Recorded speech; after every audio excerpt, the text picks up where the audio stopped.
Terima kasih saya ucapkan kepada pengerusi, Datuk Pengerusi. Saya nak rujuk kepada butiran 06000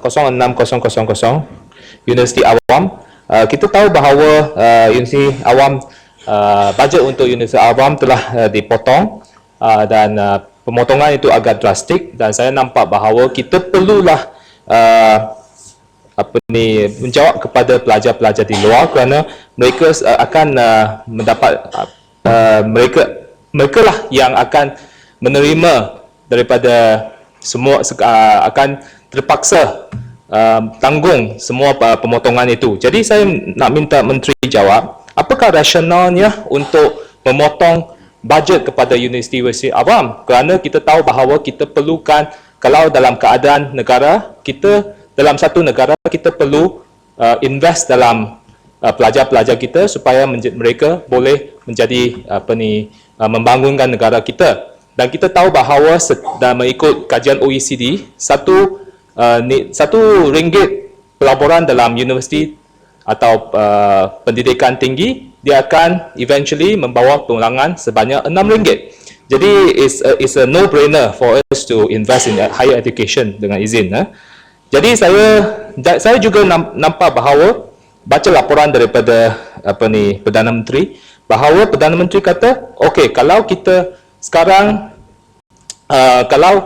kalau universiti mencapai KPI tertentu, maka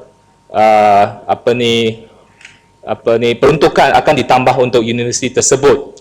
Ini agak bercanggah dengan Menteri apabila dalam peringkat dasar Menteri kata ia akan mengikut Higher Education Blueprint, bahawa eventually pada tahun 2020 universiti tempatan akan hanya menerima 70% daripada bajet universiti. Ini ada berjangga sikit daripada kenyataan Perdana Menteri. Saya minta Menteri jawab, apakah KPI tersebut?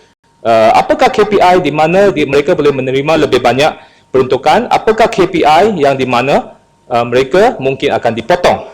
Jadi saya nampak bahawa saya tidak faham kenapa Universiti Malaya dia dipotong sebanyak 26%, tetapi UKM pula mendapat kenaikan 5% daripada peruntukan. Jadi di mana benchmarknya antara universiti-universiti, kerana kita nampak dia bukan berdasarkan kepada pelajar. Ada pelajar yang naik, sebab banyak universiti yang pelajarnya naik tetapi peruntukan dipotong. Ada yang naik 5%, peruntukan dipotong 20%. Jadi saya nampak confusing. Tak ada satu standard di mana antara satu universiti dengan satu universiti yang lain. Jadi di antara universiti pun mereka susah nak buat planning, kerana mereka tidak tahu bahawa bilakah peruntukan mereka akan dipotong.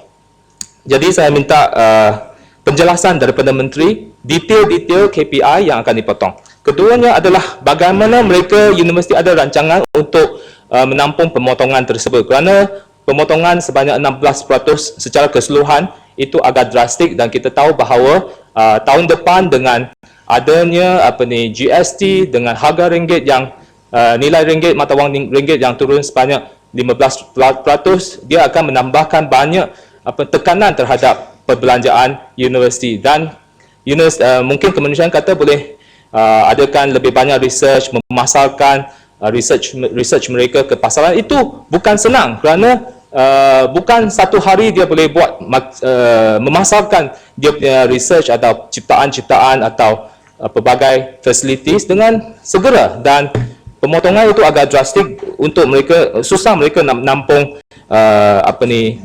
pemotongan tersebut.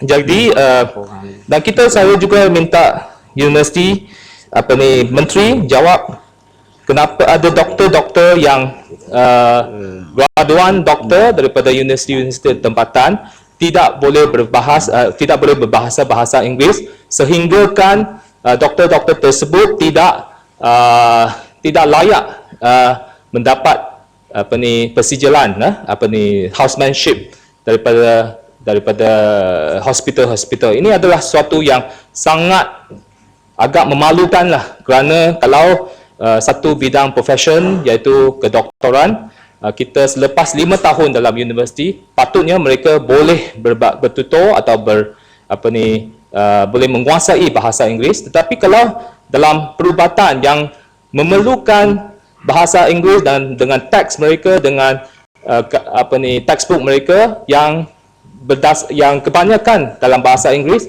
tetapi doktor masih tidak boleh berbahasa bahasa Inggeris, maka saya rasa ada sesuatu yang tidak betul. Adakah mereka betul-betul menguasai bidang kedoktoran tersebut?